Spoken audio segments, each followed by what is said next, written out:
에스겔 3장 말씀입니다. 에스겔서 1장에서 3장까지는 하나님께서 에스겔을 선지자로 부르신 그 소명 이야에 관한 것을 기록하고 있습니다. 지금 3장에서 이 에스겔에게 하나님의 말씀을 받아서 그것을 이스라엘 백성에게 전하라, 이제 그것을 말씀하고 있죠. 그래서 하나님의 말씀을 받는 것을 이 두루마리, 이 말씀이 기록되어 있는 두루마리를 먹으라로 이렇게 말씀하셨고, 그 명령에 따라 에스겔이 두루마리를 먹으니까 그 말씀이 참 내 입에 꿀처럼 달다, 그렇게 말하고 있습니다.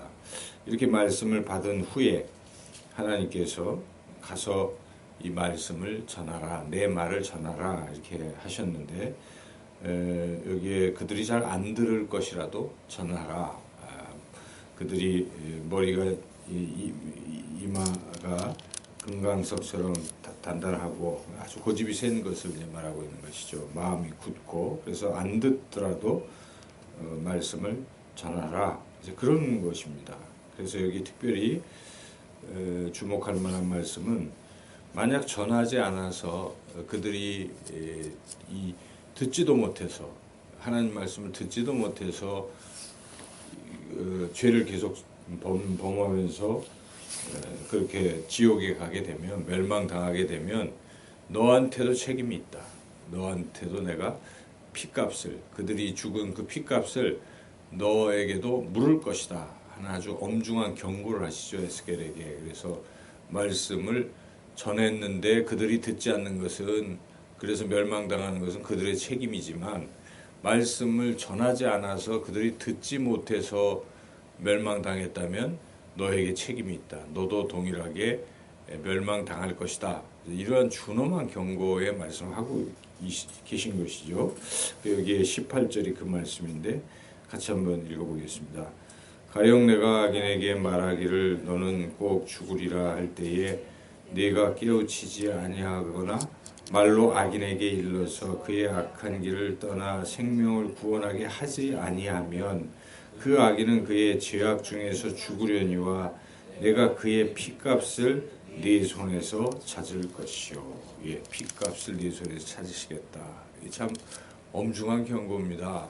우리가 복음을 예수님 믿고 우리가 구원받은 사람들이 복음을 전파하지 않는 것을 너무 가볍게 여기서는 안 된다는 것입니다.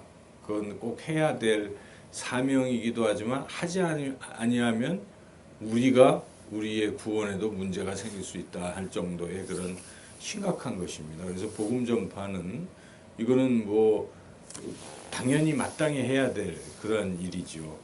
그래서 항상 이 말씀을 이렇게 우리가 늘 명심해야 됩니다. 내가 전하지 않아서 저 사람이 듣지 못해서 만약 지옥에 간다면 나한테 책임이 있구나, 이런 생각을 가지고 우리가 이 사람들에게 복음을 전파해야죠.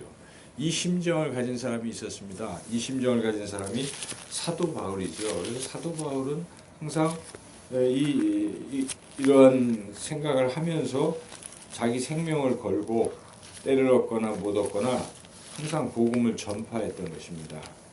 그래서 사도행전 20장에 보면은 26절, 27절에 보면은 사도 바울이 그렇게 말하죠. 이것을 염두에 두고 있다는 우리가 알 수가 있는데요.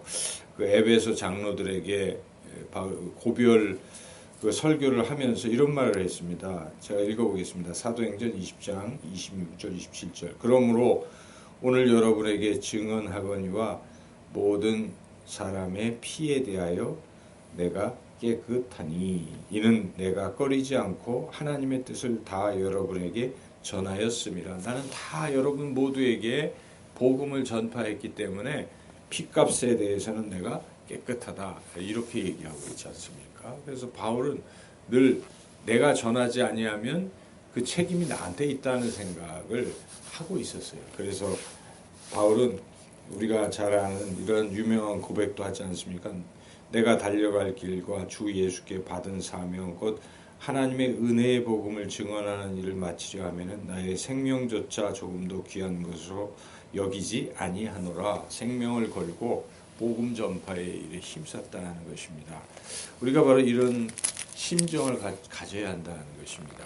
에스겔에게 주신 말씀이나 또 바울이 그 말씀을 구약의 이 말씀을 가슴에 품고 그 복음을 전파했던 그것을 우리가 늘 생각하고 우리도 내가 전하지 않아서 저분이 듣지 않아서 만약 지옥에 간다면 그건 내 책임이다.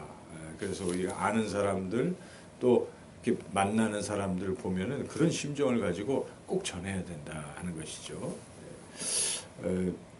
그런데 이제 이러한 일을 함에 있어서 하나님께서는 에스겔에게 너 혼자서 하라는 얘기는 아니다.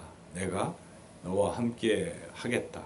성령으로 함께 하여서 너를 도와줄 것이다 라고 또한 말씀하고 있습니다. 여기 보면은 주의 영이라는 표현들이 군데군데 나오는데 주의 영이 이 에스겔을 이끄시겠다는 그런 말씀, 이끄시는 그런 부분들이 계속 나오고 있습니다.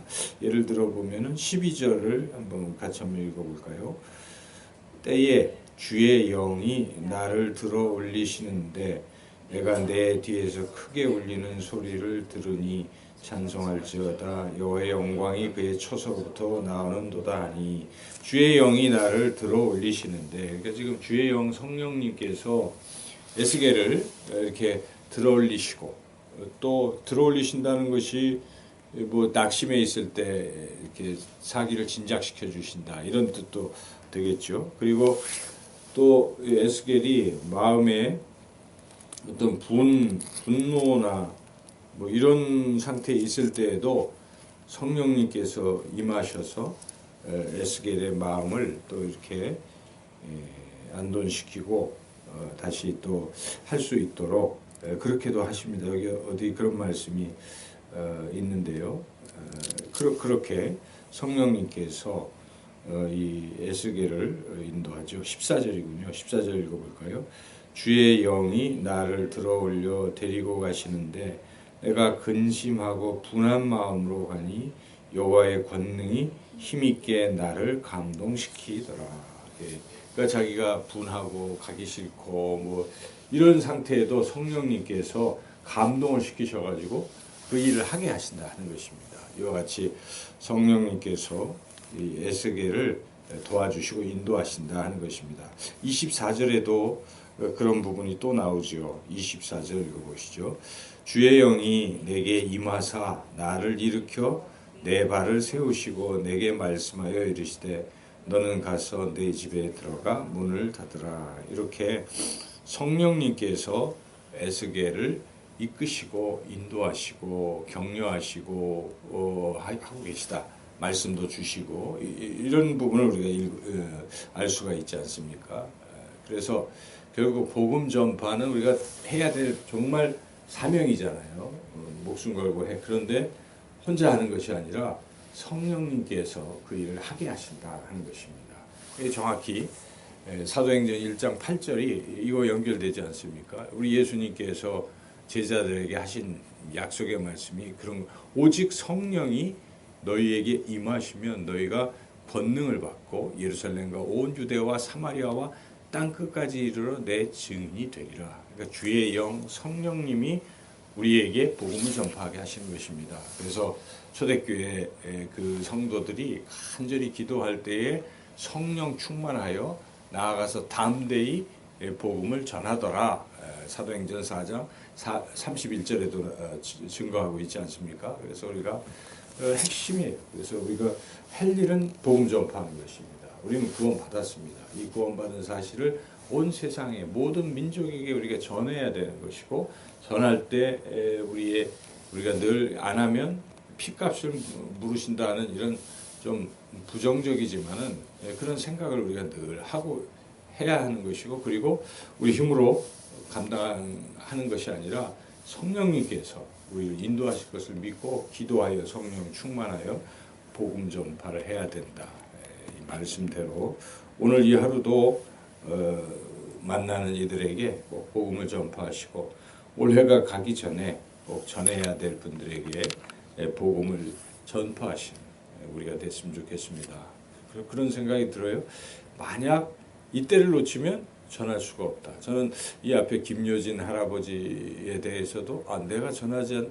근데 그분 돌아가셨잖아요. 또 저쪽에 또 그 과자 파는 아저씨 그런 거예요. 저는 이기희 돌아가신 이기 그 어른 성도님에 대해서도 그런 마음이 들어서 갔던 것이죠. 거기까지. 그러니까 우리가 그런 마음을 가지고 복음을 끝까지 전파하는 우리 모두가 되시기를 주님의 이름으로 축원합니다.